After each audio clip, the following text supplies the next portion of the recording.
नमस्ते दोस्तों, स्वागत है हमारे यूट्यूब चैनल ओम भक्ति स्टोरी में।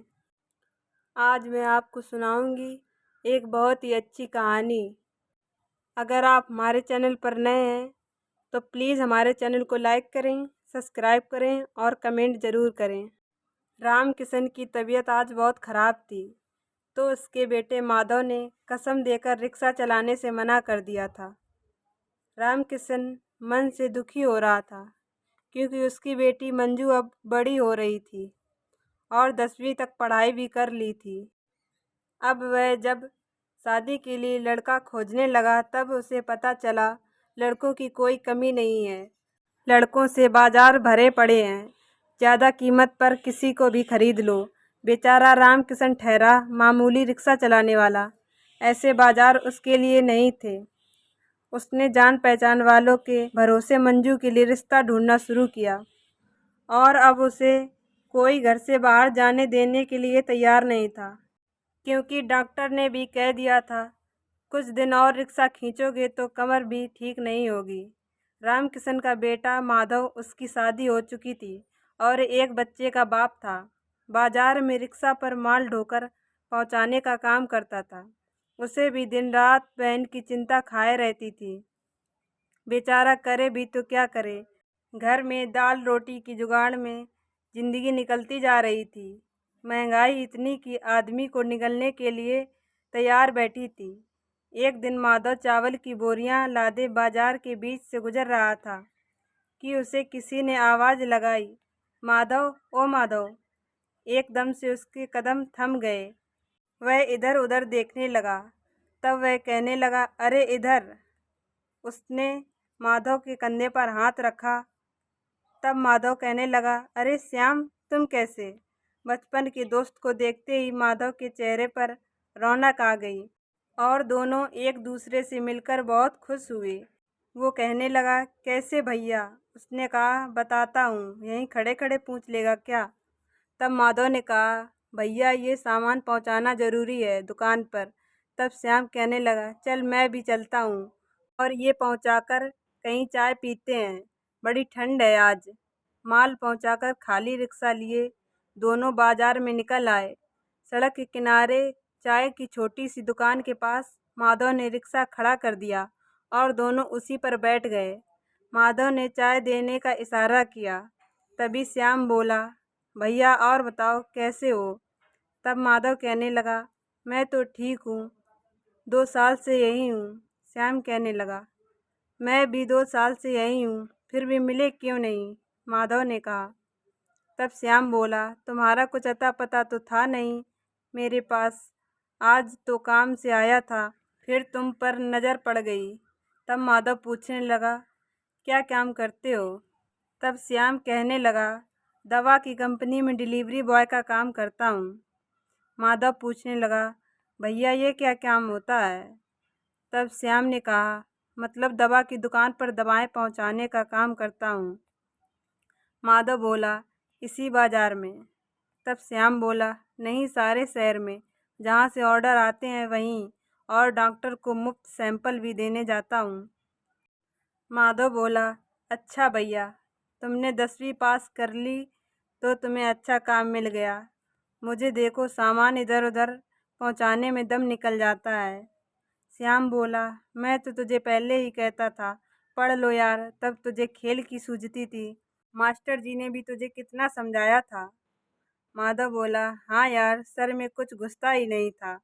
अब देखो मंजू ने भी 10वीं कर ली है, फिर भी बिना दहेज के लड़का नहीं मिल रहा। तब श्याम बोला, मंजू तेरी छोटी बहन ना? तब माधव बोला, हाँ। श्याम बोला, अच्छा, उसने भी 10वीं की पढ़ाई कर ली है? उसने कहा, हाँ। माधव ने कहा, और बताओ कहाँ रहते हो, बाल बच्चे कितने हैं? तब श्याम बोला, अरे भैया, अभी तो शादी नहीं हुई है और तुम बाल बच्चों तक पहुँच गए। गोरखनगर में मेरा एक कमरा है, उसमें हम 4 लोग रहते हैं। तुम कहाँ रहते हो माधव? काका काकी और मंजू सबके साथ ही रहते हो ना? माधव कहने लगा, हाँ भैया, शादी हो गई है मेरी, एक लड़का है, 1 बरस का होने वाला है। बापू ने पहले ही झोपड़ा बनाया था। सरकार ने ज़मीन लेके पुल के उस तरफ एक घर बना दिया है। 2 कमरे, एक रसोई घर और एक स्नान घर भी है। बाकी बाहर सरकारी शौचालय बने हुए हैं। तो श्याम बोला, ये तो बहुत बढ़िया है। तो माधव बोला, हाँ, पर अब सोच रहे हैं उसी को बेचकर मंजू का विवाह कर दें। श्याम बोला, क्या बोल रहे हो भैया, घर बेचने की भूल मत करना। तो माधव कहने लगा, और कोई रास्ता दिखाई नहीं देता। बापू का ठीक से इलाज भी नहीं हो पा रहा है, वो भी खाट में टिक गए हैं। श्याम बोला, हाँ, बुरा तो लगेगा तुझे भाई, पर तू एक काम कर, काका की दवा का पर्चा जो डॉक्टर ने दिया है वो मुझे दे देना। हमारी दवा कंपनी में जो बड़े साहब हैं ना, वो बड़े अच्छे हैं। मैं उन्हें बताऊंगा तो दवा का इंतज़ाम वो करवा ही देंगे। श्याम ने कहा, चल घर चल, काका काकी से तो मिल लूँ। मिलेगा तू? माधव कहने लगा। तो श्याम बोला, हाँ चल। तब माधव घर पहुंचा तो बोला, माँ देख कौन आया है। घर के दरवाजे से माधव ने आवाज़ लगाई थी। तभी उसकी माँ कहने लगी, कौन आया है बेटा? श्यामली उसकी माँ का नाम था और उसने दरवाजे पर आकर पूछा। तो श्याम बोला, मैं हूँ काकी। श्याम ने पैर छूते हुए कहा। वह कहने लगी, अरे बेटा, कितने दिनों बाद आज दिखाई दिया है। आजा बेटा, भीतर आजा। काका को पूछने लगा, काका कहाँ हैं? श्याम ने चप्पल बाहर उतारते हुए पूछा। तो वह कहने लगी, अब तो ये घर पर ही रहते हैं। माधव आ गया क्या? भीतर से रामकिशन ने आवाज़ लगाई। तो माधव बोला, हाँ बापू, साथ में श्याम भी आया है। तो भीतर जाकर श्याम ने रामकिशन के पैर छुए। श्याम को देखकर रामकिशन को बहुत खुशी मिली। वे एक दूसरे का हाल चाल पूछने लगे। बाद में बैठे बातें कर रहे थे, तभी मंजू आई। तभी श्यामली ने पूछा, कैसी है भाभी? अब मंजू कहने लगी, पहले से ठीक है माँ। मदन भैया भाभी को दिखा लाए तो मैं लौट आई, वो बाहर तक छोड़ गए हैं। तो बोली, अच्छा, पहचान तो कौन है ये? उसने श्याम को देखा और माँ बाप की ओर देखने लगी। वो कहने लगे, नहीं पहचाना इसने। माधव बोला, अरे श्याम है ये, श्याम। पहचानती भी कैसे? जब श्याम ने गांव छोड़ा था तब वह 18 वर्ष का था और मंजू कहीं 11 वर्ष की थी। अब तो वो 18 की हो गई है। तब मंजू ने दोनों हाथ जोड़कर नमस्ते की। अब बचपन की मंजू नहीं रही, जिसे श्याम काली कहकर चिढ़ाता था। रंग सांवला था पर नैन नक्श बहुत अच्छे थे। श्याम को खाने से पहले किसी ने जाने नहीं दिया था। बाहर का खाना खा खा कर उकता सा गया था। कभी कभार इतवार को खिचड़ी बनाकर खा लेना एक अलग बात थी। उसे वो भी ठीक से बनानी नहीं आती थी। आज खाना बहुत स्वादिष्ट था।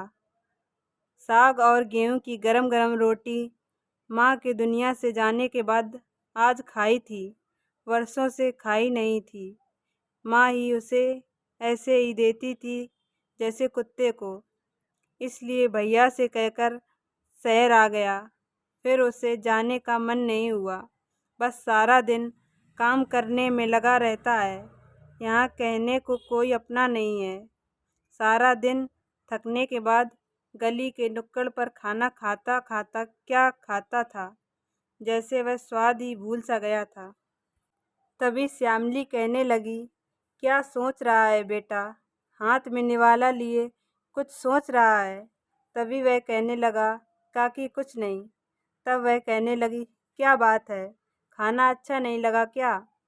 पता नहीं था कि तू आने वाला है, नहीं तो कुछ और बना लेते। अब श्यामली उसके पास बैठ गई। उसने बोला, नहीं, खाना तो बहुत बढ़िया है। वर्षों के बाद घर का खाना खाने को मिला है। श्यामली बोली, वर्षों के बाद? तूने अभी तक शादी नहीं की क्या? तभी माधव बोला, अभी नहीं माँ, अभी तो यह ऐसे ही घूम रहा है। वह कहने लगी, अरे पर क्यों नहीं की अभी तक? तब माधव कहने लगा, उसी से पूछो। वह कहने लगा, काकी, माँ के जाने के बाद भाभी की आदत कैसी हो गई थी सारा गांव जानता है। फिर मैं शहर चला गया। अच्छा तू खाना खा सही से, श्यामली कहने लगी। बाद में बात करेंगे। वह खाना खाने लगा। सबकी आंखें भर आई थीं। तभी श्यामली कहने लगी, अब हम सब हैं ना, क्यों मन भारी करता है, आज तू यहीं रुक जा। श्याम कहने लगा, नहीं काकी, सबको परेशानी होगी। तो श्यामली कहने लगी, कोई परेशानी नहीं होगी, मैं मंजू और मुन्ना लेकर दूसरे कमरे में सो जाएंगे। तुम माधव और तुम्हारे काका इसी कमरे में सो जाएंगे। अरे मुन्ना कहाँ है, श्याम कहने लगा। तो माधव कहने लगा, वह पड़ोस में ही है, 2 बच्चे हैं ना पड़ोस के, उन्हीं के साथ खेलता रहता है। अरे माधव, उसको ज़रा लेके आ, उसका भी खाना हो जाएगा, दूध रोटी खा चुका है तुम लोगों के आने से पहले। माधव ने कहा, अच्छा अच्छा। खाना खाने के बाद माधव मुन्ना को लेने गया। थोड़ी देर खेलने के बाद वह दादी की गोद में सो गया। मंजू और माधव की पत्नी अनीता ने कमरा साफ करके गद्दे डाल दिए और तकिए कंबल भी रख दिए। माधव, श्याम और रामकिशन थके होने के कारण उन्हें जल्दी नींद आ गई। सुबह सुबह घर में चाय की सुगंध आने लगी। माधव और श्याम के लिए निकलने की तैयारी में लग गए। माधव ने श्याम को अपने पैंट और कमीज पहनने को दिए तो अनीता ने रोटी और प्याज हरी मिर्च की चटनी के साथ में चाय नाश्ते में दिए थे। मंजू ने रोटी और आलू शिमला की सब्जी के 2 पैकेट बना दिए थे और दोनों को दे दिए थे। उससे पूछने लगे, ये क्या है? तो वह कहने लगी, खाना है दोपहर के लिए। श्याम कहने लगा, इसकी क्या ज़रूरत है, मैं बाहर से खा लेता हूँ। तो मंजू कहने लगी, जब घर का खाना है तो बाहर का क्यों खाना? इतना कहकर वह रसोई में चली गई। तभी श्यामली ने पूछा, अब कब आओगे बेटा? तो कहने लगा, आऊँगा काकी।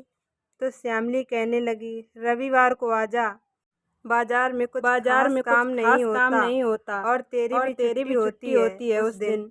तो श्याम कहने लगा, ठीक है। फिर श्यामली कहने लगी, सुबह ही आ जाना बेटा, नाश्ता इधर ही कर लेना। तो श्याम कहने लगा, ठीक है काकी, मैं जल्दी ही आऊँगा। 3 दिन बाद श्याम ने माधव से डॉक्टर का पर्चा और कमर के एक्सरे की रिपोर्ट ले ली। 2 दिन बाद रविवार को सुबह सुबह श्याम आ गया। काका, काकी, उसने बाहर से पुकारा। अंदर से आवाज़ आई, कौन है? श्याम। तो कहने लगा, हाँ काकी।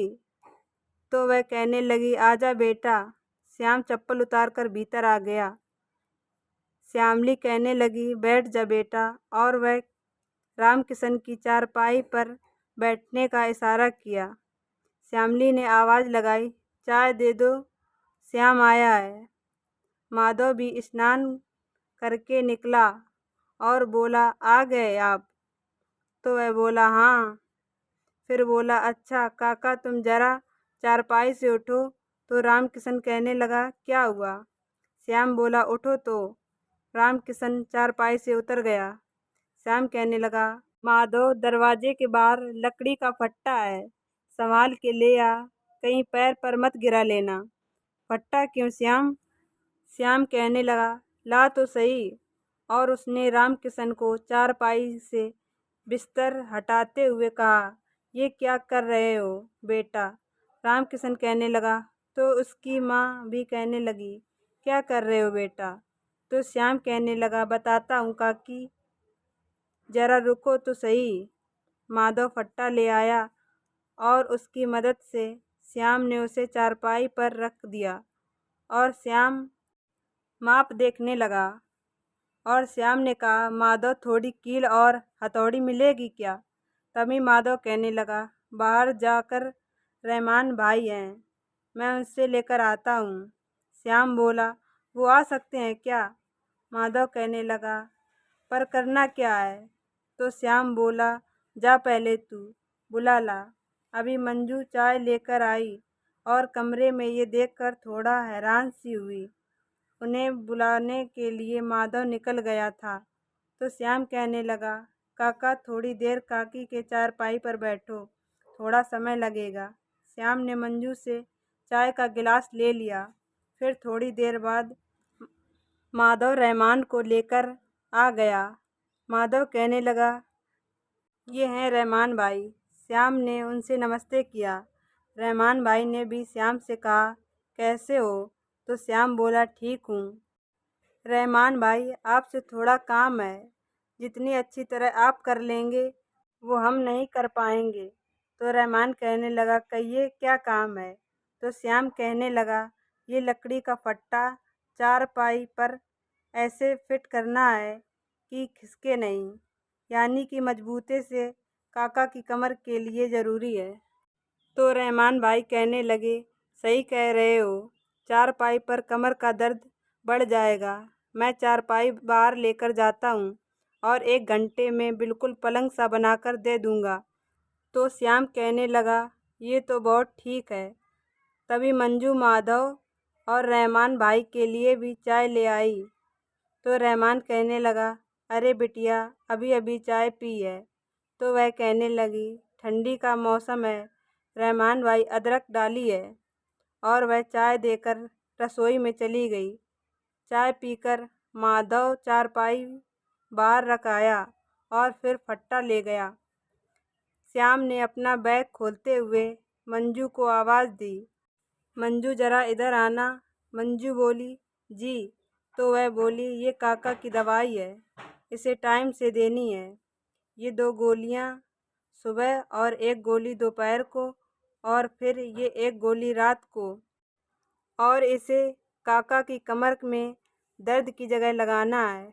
और काका जब भी उठें तो करवट लेकर उठाना, सीधा नहीं। और मंजू, यह 1 महीने तक दवाई है, देखते हैं कितना आराम हुआ है, फिर उसके मुताबिक दवाई लेनी होगी। ध्यान रखोगी तो काका बहुत जल्दी ठीक हो जाएंगे। तभी रामकिशन कहने लगा, अरे बेटा, बहुत किया तुमने हमारे लिए।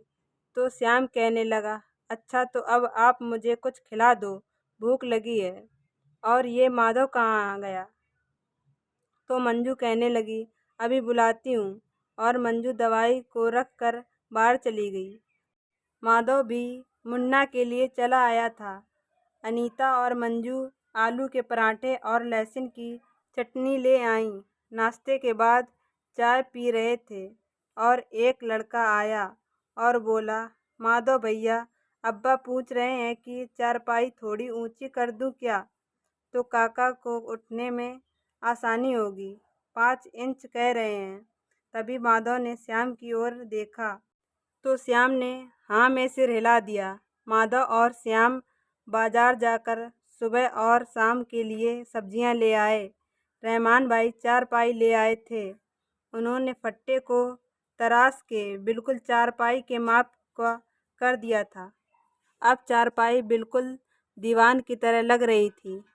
मंजू गद्दी बिछाने लगी तो श्याम बोला, नहीं मंजू, नीचे दरी बिछाकर कंबल बिछा दो, गद्दी रहने दो। मंजू कहने लगी, पर ठंड है। तो श्याम कहने लगा, ठीक है। रहमान भाई, कितने पैसे हो गए? तो रहमान भाई बोले, क्या कितने हो गए पैसे रहमान भाई? अरे भाई, रहमान कहने लगा, हमारे भी काका हैं, यह कहकर शर्मिंदा मत करो। माधव कहने लगा, हाँ श्याम, रहमान भाई हमसे कभी पैसे नहीं लेते, सच में बड़े किस्मत वाले हो तुम।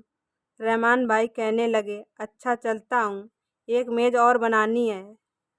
रहमान भाई यह कहकर खुशी खुशी चले गए और कहने लगे, श्याम, तुमसे मिलकर बड़ी खुशी हुई। उसके बाद श्याम कंपनी में चला गया। फिर माधव ने श्याम को फ़ोन किया तो श्याम कहने लगा, कैसे हो माधव? तो वह कहने लगा, मैं ठीक हूँ, तुम कहाँ हो? तो श्याम कहने लगा, मैं कंपनी में हूँ, अभी 1 घंटे के लिए घर निकलूँगा। बोल, कुछ काम है क्या?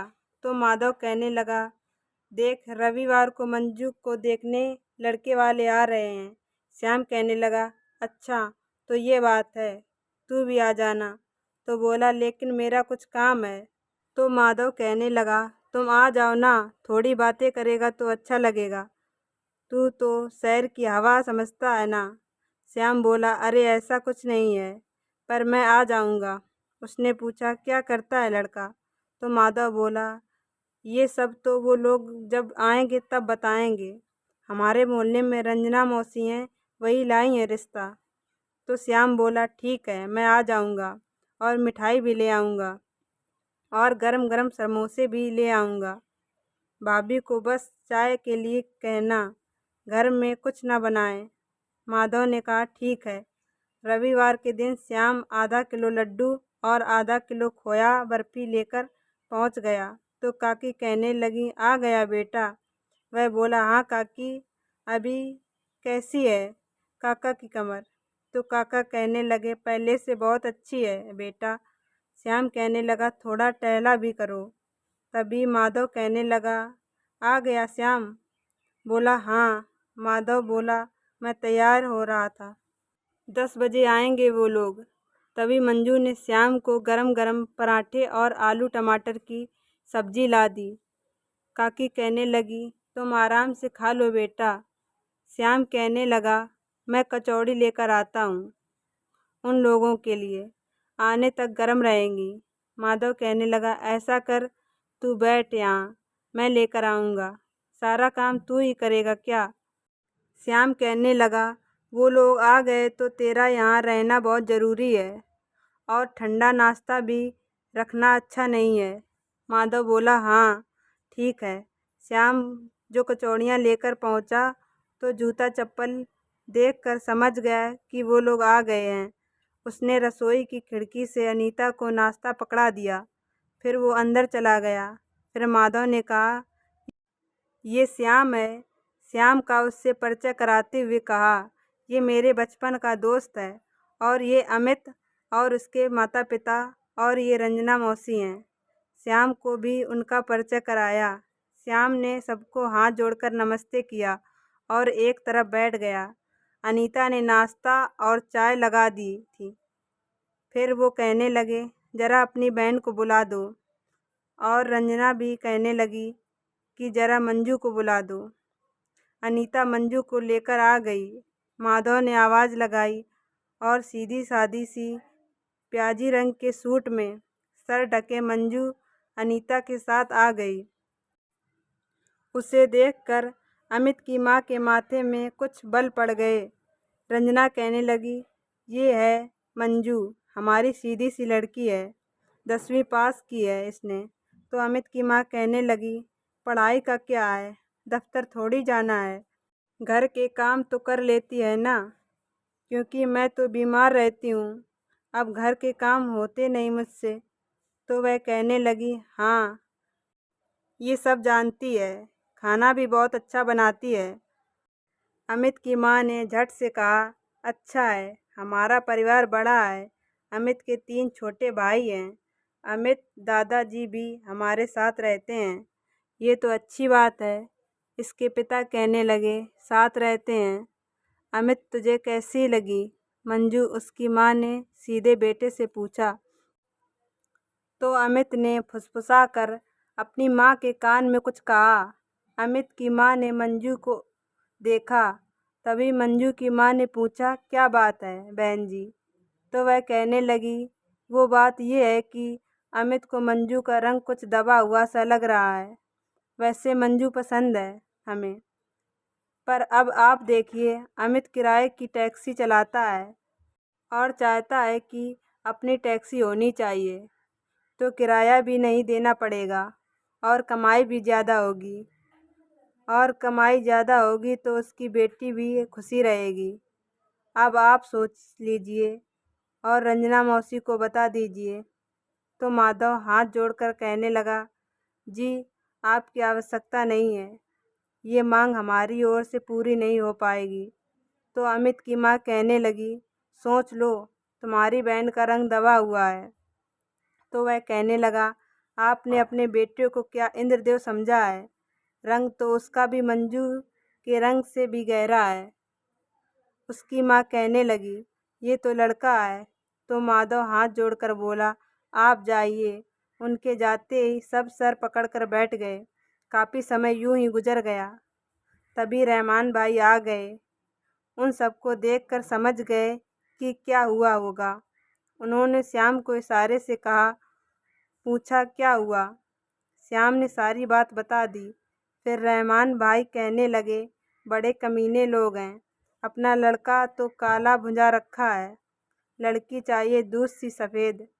बहाने अच्छे हैं गाड़ी मांगने के। तो श्याम बोला, मैं तो समझ गया था रहमान भाई, पर जिसकी बेटी है उनकी हालत का अंदाज़ा लगाना मुश्किल नहीं है। तुम्हें मंजू कैसी लगती है? रहमान ने कहा। श्याम हड़बड़ा गया, बोला, अच्छी है, सीधी सादी है। तो रहमान भाई बोले, तुम घर क्यों नहीं बसा लेते? कब तक अकेले रहोगे? तो रहमान भाई कहने लगे, ये तो ना करने की कोई वजह नहीं है। श्याम कहने लगा, मैं ना नहीं कर रहा, मैं तो इतनी हिम्मत भी नहीं रखता। माधव मेरा दोस्त है, क्या सोचेगा वो मेरे बारे में? तो रहमान भाई कहने लगे, वो सब मुझ पर छोड़ दो, बस इतना बताओ मंजू पसंद है कि नहीं? श्याम ने सर झुकाकर कहा, हाँ। तो रहमान भाई बोले, चलो फिर, मुँह लटकाकर क्यों बैठे हो? रहमान भाई ने अंदर आकर कहा, अनीता बहन, ज़रा एक कप चाय तो पिलाओ, बहुत सर्दी है। रहमान भाई रामकिशन काका के पास बैठे हुए बोले, काकी ये समोसा पकड़ाओ इधर। सब रहमान भाई को ऐसे देख रहे थे। काका काकी जानते हैं सिवाय भाई और भाभी के मेरा कोई नहीं है, और वे भी कहाँ हैं? अकेले लड़के को कब वे अपनी बेटी देने लगे? फिर मेरी और उसकी उम्र में 7-8 साल का फ़र्क है। पर एक बात मैं जानता हूँ, उसे आप लोगों में से कोई नहीं जानता। सब बोले, क्या रहमान भाई? रहमान भाई बोले, देखो ये श्याम अकेला है, क्यों इसे परिवार में शामिल नहीं कर लेते? श्यामली चौंक कर बोली, क्या मतलब? माधव के चेहरे पर रौनक आ गई। वह समझ गया जैसे उनका दिमाग खराब हो गया है। पागल नहीं हुआ हूँ, रहमान भाई कहने लगे, जो हुआ है सब पता है। श्यामली कहने लगी, मैं कुछ समझी नहीं। तब वह कहने लगा, बुद्धू ही रहोगी।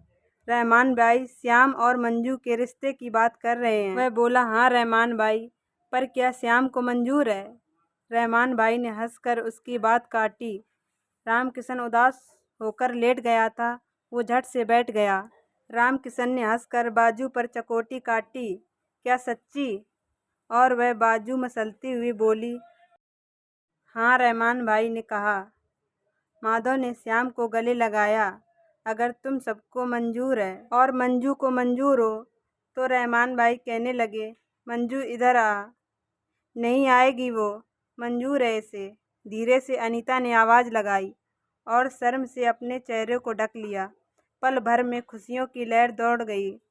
श्याम ने काका काकी और रहमान भाई के पैर छुए। माधव ने कसकर उसे गले लगा लिया। यह कैसी खुशी है? सब ताली बजाने लगे। कोई फरमाइश तो नहीं है तुम्हारी? रहमान भाई ने श्याम को छेड़ा। श्याम कहने लगा, ना रहमान भाई। क्या? माधव घबरा गया। वर्षों से काका काकी के हाथ के कड़ी चावल नहीं खाए। काकी को वचन देना होगा कि वो हर महीने चावल कड़ी खिलाएगी। तो श्यामली कहने लगी, ओ मेरा बच्चा, जितनी बार कहेगा मैं उतनी बार खिलाऊंगी। और श्यामली ने श्याम का माथा चूम लिया। बाकी सब हंस रहे थे। अंदर अनीता और मंजू भी हंस रही थीं। कुछ ही दिनों में सादगी से दोनों की शादी हो गई। श्याम ने ना चाहते हुए भी भाई और भाभी को बुलाया, पर वो नहीं आए। शादी के 1 साल बाद वह मंजू को लेकर गांव गया और सीधे आधा हिस्सा मांग लिया। के भाई ने ना कर दिया तो श्याम ने पंचायत बुला ली। इतने वर्षों में भाई ने भाई की ज़मीन से क्या क्या कमाया है ये तो नहीं मांगता, पर अब मेरा परिवार है, भाई मेरा हिस्सा दे दो, मैं यहाँ नहीं रह सकता। या तो मेरा हिस्सा दे दो या इसे खरीद लो, मुझे कोई ऐतराज़ नहीं है। गांव की पंचायत ने श्याम के हक में फैसला सुना दिया।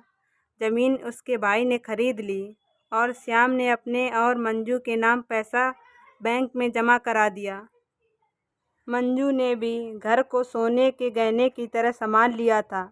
एक कमरे का घर श्याम ने काका के घर के पास ले लिया था। श्याम को अपनी ज़िंदगी अब अच्छी लगने लगी थी। यूं ही 6 साल बीत गए। श्याम ने केमिस्ट की दुकान के लिए लाइसेंस भी हासिल कर लिया था और घर के नज़दीक ही एक उसकी केमिस्ट की दुकान थी और उसकी दुकान के सामने माधव की फल फ्रूट की दुकान थी। क्योंकि सड़क पर दोनों की दुकान थी, वहीं से आते जाते लोग खरीदारी करते थे। सुबह सुबह स्कूल की बस में मुन्ना को चढ़ाकर दुकान खोलता। स्कूल में मुन्ना का नाम अब निमेश था। कभी कभी काका भी इस दुकान पर आ जाते थे। खाना सब एक साथ ही खाते हैं। श्याम की भी अब एक प्यारी सी बेटी है और उसका नाम श्याम ने श्रद्धा रखा है। काका काकी का दिन दोनों बच्चों को संभालते गुजर जाता है, उन्हें पता नहीं चलता। अब उनकी बेटी की ज़िंदगी में भी खुशियाँ हैं और दोनों पति पत्नी वे भी खुश हैं।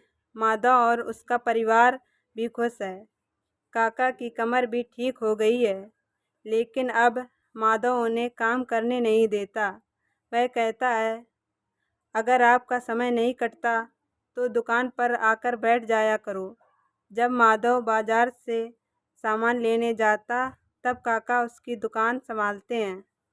दोस्तों, अगर आपको हमारी कहानी पसंद आई हो तो हमारे चैनल को लाइक करें, सब्सक्राइब करें और कमेंट में ज़रूर बताएं। धन्यवाद।